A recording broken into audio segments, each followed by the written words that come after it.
OK.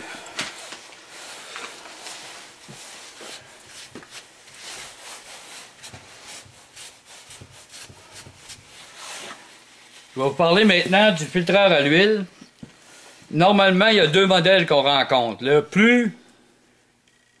Celui qu'on rencontre le plus souvent, c'est le 2A600. C'est marqué ici sur le couvert, son numéro. Vous en avez un modèle plus petit qui s'est marqué 1A30. Un A25 aussi, dans certains cas, ça dépend de l'année. Fait que lui, c'est un modèle 2A600. Vous avez besoin de savoir ça pour acheter vos filtres. Absolument. Maintenant, je vais vous montrer comment le démonter pour le changer. Vous prenez une clé 5-8. Je sais pas si vous trouvez que ma clé 5-8 est belle, là, mais... vous le dévissez sur la bosse centrale, complètement, en faisant bien attention d'avoir un récipient autour au cas qu'il y aurait de l'huile qui tomberait. Et ça arrive tout le temps. Vous enlevez votre filtreur. Vous enlevez la grande noix ainsi que le O-ring. Celui-là, c'est le vieux, on le jette. Dans le sac du nœud, il y en a un. Ça va? Oui. Pour le cas présent, notre filtreur est neuf. Vous pognez le filtreur, le vieux, vous l'enlevez. C'est assez simple, vous tirez dessus. Vous l'enlevez. Vous le jetez. Complètement. Fait que donc ça se nettoie pas, là. Non, Goudrel. J'ai appris ça, là. Vous le prenez, vous mettez un nœud. Vous nettoyez avec un linge tout l'intérieur pour enlever tout le gras d'huile qu'il y a à l'intérieur, pour que ça soit bien propre. Okay. Pas laver à l'eau, juste avec un linge, bien essuyé. OK. Vous replacez un gasket nœud. Il vient dans le sac lui aussi, ainsi que celui qui va sur la noix. OK, ça vient avec le filtreur nœud. Ça vient avec le filtreur. Avant de le poser, il faut le dégourdir qu'on appelle. Vous l'étirez légèrement.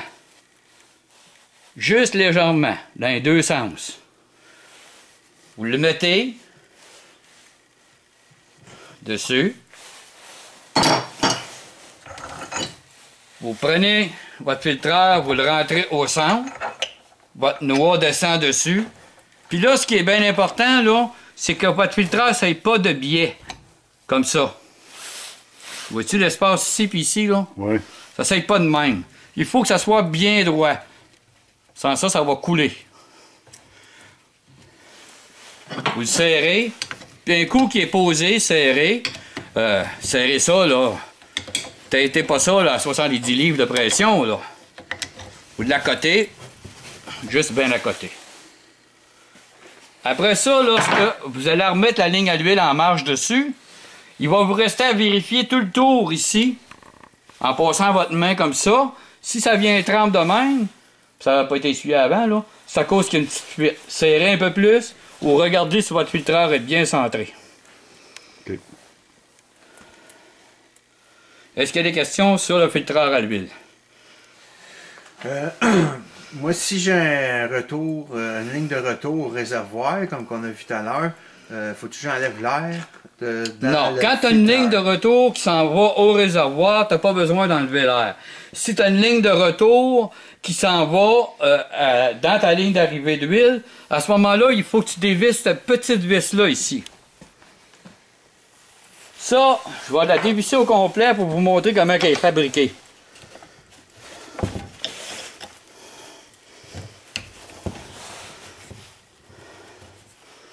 Si vous la démontez, dans le sac, il y a encore un petit O-ring pour la noix, pour la vis. Pour cette vis-là en particulier. Oui, là, entre autres. T'as un petit plastique après, Ouais. un petit seal hein, après ça. C'est pas... oui, pas un petit peu, là. Je vais essayer de voir. C'est pas... Non, il n'y en a pas, celle-là. Il n'y a pas. Vous l'enlevez jamais au complet. Normalement, il y a une groove dessus. Mais il n'y en a pas. Ça, les filets sont trop gros. Vous la dévissez jamais au complet. La dévissez pour que l'air sorte. La broue. Puis quand l'huile arrive, vous allez vous en rendre compte assez vite, là. Vous la fermez, vous la vissez. OK. Mais jamais l'enlever au complet, elle va monter à 12 pieds au plafond. On peut-tu saigner à partir de la pompe? Oui, c'est possible de saigner à partir de la pompe aussi. Tandis que Stéphane nous en parle, on va aller sur la pompe à l'huile qui est ici.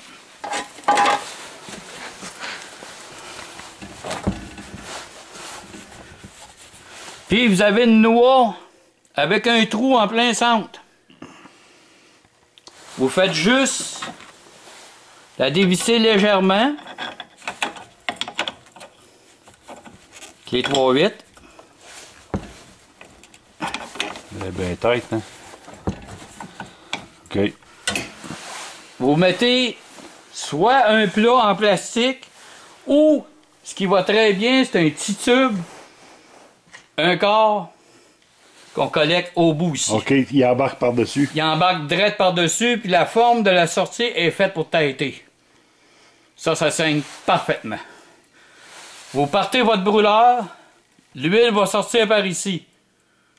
15 secondes après, votre brûleur va arrêter. C'est beaucoup plus long. Quand il arrête, vous refermez la noix, vous attendez que votre boîte de contrôle, ici, refroidisse, que le piton refroidisse, et puis vous la rentrez pour qu'il réarme la boîte de contrôle, ainsi de suite. Ça peut prendre de 4 à 5 fois. Ça veut dire pour saigner par la pompe, ça prend à peu près 10 minutes, dans certains cas. Okay. Ici, c'est plus rapide. Si vous avez une ligne de retour qui s'en va atteindre, il n'y a rien à faire. Elle s'auto-prime. Elle va se primer. Seul. Seul. Le feu va allumer, le feu va éteindre, il va rallumer. OK. Une autre question. Oui. Y a-tu des filtreurs encore plus filtrants? S'il y en a, c'est-tu conseillé? Non, pour faire bien attention, ça va par micron, ça. Et puis, ça a été balancé pour aller avec le brûleur, ça, dessus.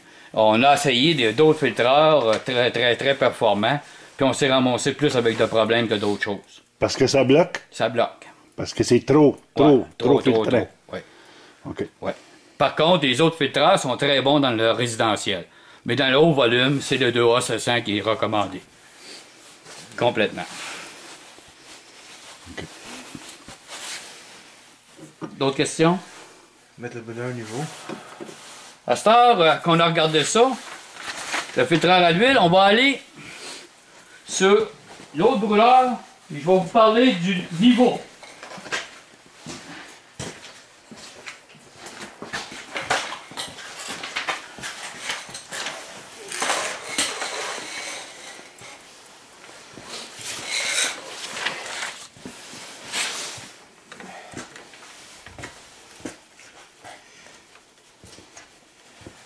J'avais emmené des petits niveaux, mais... T'as pas un niveau de ligne? Il y en a, Michel, dans le sac là. Regarde, Steph, au bout du sac, là. Oui, au bout du sac, dans la poche de côté, ouais. Il devrait avoir un niveau de ligne là-dedans, là. Ouais, sors-moi-en un. Sors-moi-en un.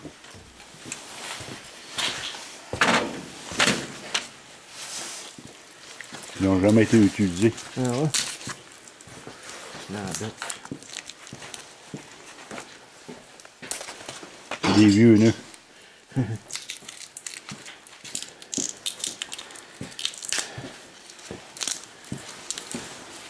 OK, explique-moi, Michel, c'est quoi tu fais, là? C'est quoi tu prépares, là? Ben, là, je vais vous montrer comment prendre votre niveau sur un brûleur. Il y a une seule façon, c'est sur le canon. Le canon, c'est la pièce ici qui rentre à l'intérieur de la chambre à combustion. C'est cette pièce-là qu'il faut qu'il soit au niveau. La plupart du temps, on n'a pas assez d'espace ici pour prendre notre niveau. Dans le cas présent, tiens quel niveau? Ah, OK. Il rentre pas. Fait qu'il faut que je trouve une nouvelle façon pour aller sur le canon. Je m'en viens ici. Faut que je sorte ce qu'on appelle la braquette. La braquette, c'est la partie ici à l'intérieur où que le nozzle est après les points d'allumage, les fils à haute tension puis l'arrivée d'huile.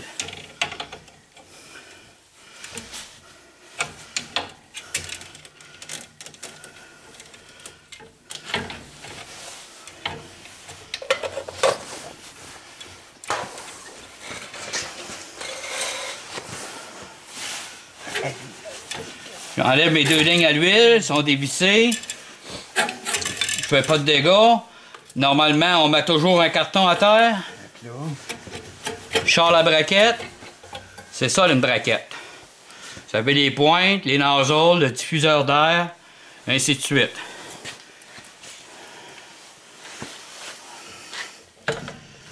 Ici. Vous prenez votre niveau, puis vous y allez par l'intérieur. À l'intérieur. Oui. Voyez-vous? Il n'est pas au niveau. Qu'est-ce que je fais à ce moment-là? Je m'en vais en dessous.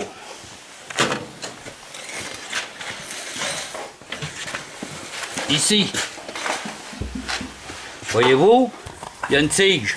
Puis je vais ajuster mon brûleur en fonction de ça. Il y a des tiges qu'on peut ajuster avec une vis. Il y en a d'autres que c'est où que ça visse que c'est le trou est slotté. OK. Ah, excusez, on vient juste de manquer de lumière. C'est revenu? Bon, c'est revenu. OK, regardez, là, il y a une tige là, avec un ajustement. Il y a une barre d'ajustement, là.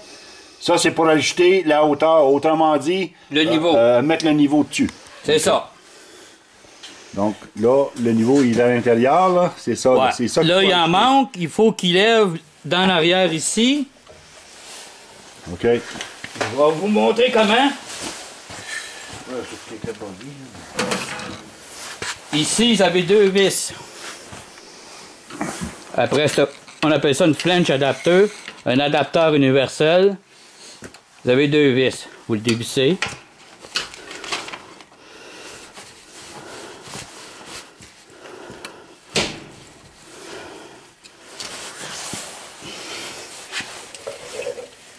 Puis vous le levez. Vous vissez vos vis.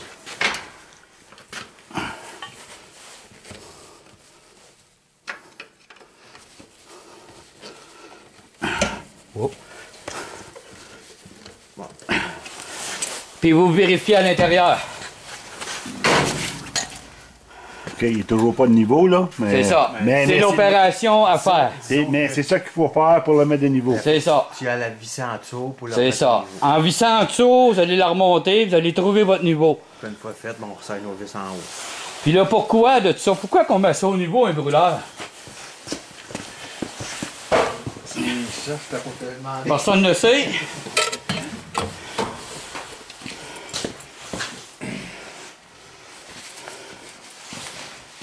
Pourquoi si est-ce votre brûleur n'est pas au niveau, quand que votre flamme va sortir ici, si ça pointe vers le haut, ça va venir frapper en dessous de la panne. La flamme va frapper directement sur la panne, vous allez brûler votre panne.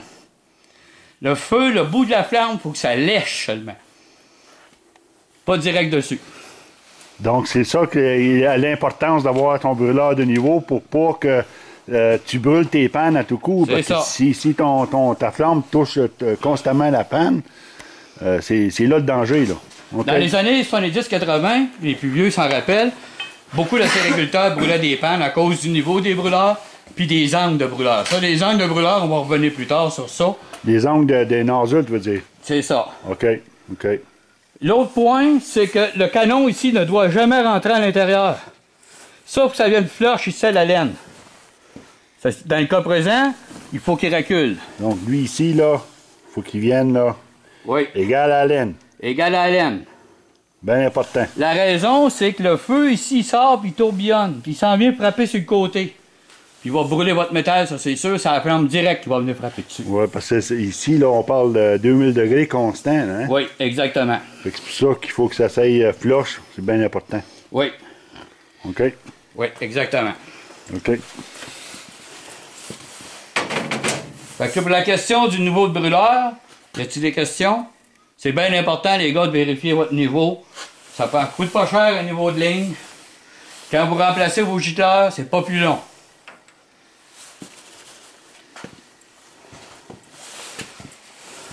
OK. Maintenant, on va passer aux prises d'air. On va fermer ça. On reviendra tantôt là.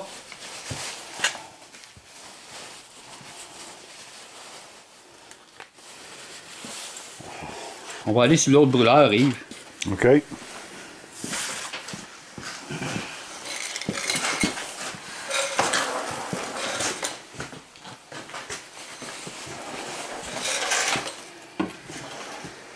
Dans le cas présent, ici, on a un Carlin 701 qui date des années 90 en descendant. La prise d'air primaire est ici au bout de mon doigt. Voyez-vous la palette ici, là, elle ne referme pas plus à cause que la vis l'empêche ici. C'est ça l'ajustement d'air, hein? Primaire. Primaire. Oui. Low fire. Low fire. Adjustment. Quand vous êtes sur le bas feu, c'est elle qu'on ajuste. Quand vous allez sur le haut feu, là, il va y avoir un jeu qui va se faire et puis la trappe va ouvrir. Je vais vous montrer comment dans quelques instants. Là, vous êtes sur le haut feu. Sinon, elle referme de même sur le bas feu. Qu'est-ce qui fait ouvrir pour le haut feu? Pour le haut feu, lorsque vous tombez sur le haut feu, il y a une solénoïde valve qui va ouvrir. Laissez passer l'huile pour aller au deuxième gicleur. Puis à ce moment-là, en ouvrant ici, il y a un contact qui va se faire, puis que le moteur va ouvrir tranquillement. Cette tige-là ici va monter, comme ça, va venir à côté dessus, puis on va continuer à l'ouvrir jusqu'à temps qu'elle soit complètement ouverte. Cette tige-là ici, quand c'est bien gommé, le bras, en partant à monter vers le haut, va l'accrocher. Puis ça va ouvrir trop vite. Faut pas que ça rouvre avant d'être rendu ici. Ah, OK. Donc, mettez de l'huile végétale ici. Pour enlever le sucre. Regardez comment c'est huileux. Oui. Donc, de l'huile végétale? Végétale. Bien important que ça soit végétal pour pas que ça dégage une odeur d'huile, que ça rentre dans votre sirop. Une autre chose ici, tandis qu'on est dans le même coin, on a huilé notre tige, on nettoie nos prises d'air. Voyez-vous ici, là, la petite poussière qu'il y a là? C'est pas grand-chose, mais c'est assez qu'à la longue pour venir perturber votre brûleur, au point de vue ajustement. Sur d'autres modèles, il y a une autre prise d'air ici. On va aller en voir un. Lorsqu'on va finir avec lui, je vais vous en montrer un autre avec une autre prise d'air. À un autre endroit, c'est un Carlin 701 aussi. Le 701, le 801, c'est pareil. C'est les mêmes constructions. Pas les mêmes forces. Puis en même temps, tant qu'à être là, vous l'avez juste mentionné par rapport à la poussière, là, comment est-ce que c'est important. Là. Juste de l'enlever, là, ben, ça peut aussi éviter que ça se ramasse à l'intérieur de la cage du ventilateur principal. Là. La cage, elle, il faut qu'elle se garde au propre. Faut pas qu'elle soit déformée. Donc, si on enlève la poussière, on évite des problèmes là aussi. Là, il y aurait 3 endroits où la poussière peut devenir problématique ou plus que ça? Il y a celle-là ici, sur le bas-feu. Puis aussi, quand on est rendu sur le haut-feu, là, le diffuseur d'air qui est ici. Cette partie de métal-là, là, qui est toute pleine de slots ici, là, ça, c'est votre air qui passe là-dedans, qui fait que votre air rentre en tournant. Dans le cas présent, l'air, ça tourne du côté gauche, si on regarde comment c'est fait. L'air rentre de même en tournoyant. Se mélange avec l'huile qui sort en plein centre, qui, elle, tourne à droite. Donc, gauche en anglais, ça fait counterclockwise. C'est ça. Ça, c'est toujours propre. La 3e place, c'est la cage d'écureuil. Allons voir une cage d'écureuil. On sort de ménage.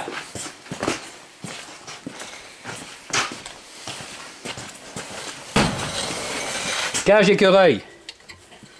Les ailettes sont courbées comme ça. Les ailettes sont comme en rond, un peu comme en... Oui, comme en cuillère. Comme en cuillère, oui. On ne le voit pas, là, mais ils sont en cuillère. Je sais pas si tu pognes la poussière dedans, là. Oui, il y en a dedans. On voit la poussière, voyez. Là, ils ne sont pas bien sales. Mais normalement, là... Il faut le vérifier. C'est que la palette qui est supposée d'être en forme de cuillère, si elle se remplit, mais là, tu perds de l'efficacité. Tu n'as plus le même début d'air qui rentre dedans. Donc, c'est bien important de les nettoyer. De vérifier s'ils sont bien sales. Puis la seule façon, c'est de faire ce que je fais là avec un petit outil, puis les passer à grandeur, puis c'est la seule façon. Un coup, ça va avoir tombé, dans le fond. Quand vous allez partir le brûleur, la poussière va sortir. Fait que vous remettez votre braquette dedans, vous la collectez ici. Oui. Seulement. Vous laissez tout ça ouvert. Ah, OK, OK. Vous donnez un coup sur le starter, OK. le brûleur part, bouf, ça va sortir. OK. La deuxième chose, c'est de démonter le brûleur au complet.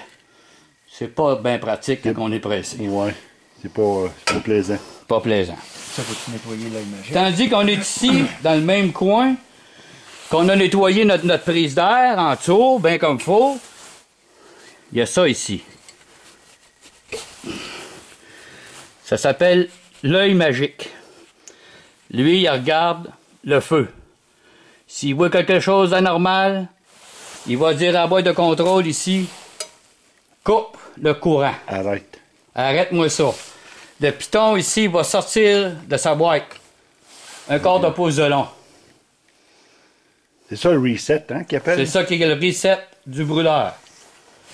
Ça, pour le nettoyer, votre œil magique, ce qui était bien important, c'est la vitre en plein centre. Voyez-vous? Un petit linge, un petit Scott towel, l'essuyer comme il faut, pas d'eau. Jamais passer ça à l'eau, il est fini si vous le passez à l'eau. Voyez-vous? Puis quand vous le remettez ou l'enlevez, faire bien attention de ne pas l'échapper.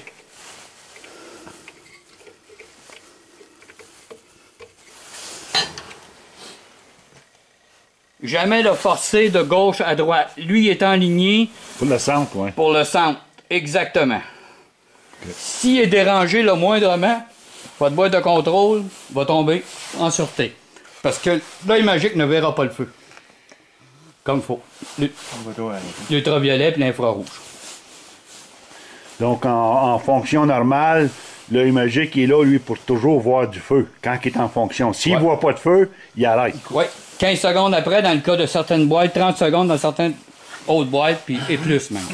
Mais pour un brûleur à l'huile commercial, c'est 15 secondes. Donc, ça fait partie d'un safety, ça. OK. Il est marqué ici, là, au-dessus de mon tournevis. Lockout time, 15 secondes. OK. Je vois très bien. Très bien. Tandis qu'on est ici, je vais vous montrer que les moteurs, ça s'huile. Donc, il y a un orifice, là. Ça, c'est pour huiler le moteur. Oui, ça c'est pour huiler le moteur. Le moteur électrique. Moteur électrique. Quelques gouttes d'huile à machine à coudre. Quelques gouttes. Pas remplir ça au bouchon, là. C'est bon pour l'année. OK. Il y en avait un là. Il y a un autre ici. Vous voyez pas, on va emmener de la lumière. Voyez-vous, là, il est ici en dessous de mon doigt, là. Ah oui, ah oui, ah oui, ah oui. OK. Là aussi, tu y mets Quelques gouttes d'huile. quelques gouttes. Lui, il a un trou en plein centre. Avec les petits déversoirs des machines à coudre, ça va très bien. Tandis qu'on est ici à côté du moteur, je vais vous présenter un piton rouge encore. Rouge pour danger. Ça, c'est le reset du moteur Électrique. électrique. Si vous venez de partir votre brûleur, puis ça fait bzzz, probablement que c'est lui ici qui est en reset. Vous pèsez une fois dessus. Après ça, vous réarmez ici. Le brûleur devrait partir. Si ça part pas, c'est juste un silement. Votre moteur, soit que votre moteur est saisi, soit que votre pompe à l'huile est saisie aussi. C'est un ou l'autre. C'est un ou l'autre. Ça, on va voir tout ça, ces problèmes-là, quand on va faire des vidéos sur les troubles sur les brûleurs à l'huile. Comment remplacer chacune des pièces. Oui, parce qu'on a prévu de faire une vidéo de troubleshooting qu'il appelle. Là. Exactement. OK. OK. Il y a toujours une switch hein, de haut feu, bas feu. Oui. Oui. Et ici, Il y en a tout le temps là. Non? il y a tout le temps une switch sur les carlins, bas feu, haut feu. Elle est cachée, dans bien les cas, elle est ici, en arrière. Ah oui. Bas feu est en bas, haut feu est en haut. OK. J'ai vu des gars marcher sur le bas feu pendant une saison de temps. Ici. Puis appeler parce qu'ils disaient que leur bouilleuse c'était de la scrap, ça bouillait pas. 4 minutes et demie dans la cabane, j'ai levé ça à ail, puis ils trouvaient que ça bouillait trop. Mais Il faut ça- partir sur le bas feu le matin. la réaction Pour les thermique, pannes. là, c'est tous ces morceaux-là ici, là. c'est du fer. C'est fret, c'est gelé, il fait à moins 10, moins 12. Puis vous arrivez avec 2000 degrés sur l'autre bord. Ça casse. Ouais. Puis ça, on voit ça très souvent, surtout en dessous. Les fer rentrent en dessous. Fait que c'est là l'importance de partir ça sur le bas feu pour pas avoir trop une grosse réaction. La deuxième thermique. chose, c'est vos pannes. Ceux qui ont des pannes toutes bossées en dessous, ben des fois, là, quand il n'y a pas de point chaud, là, c'est à cause de ça. Les gars ont allumé sur le high, puis là, il y a de la glace encore dans les pannes. Puis le petit stainless entre les deux, il faut qu'il reste bien plat. Oubliez ça, il va venir comme une pleure d'orange. Tout bossé. Il va réagir. Chaud, froid.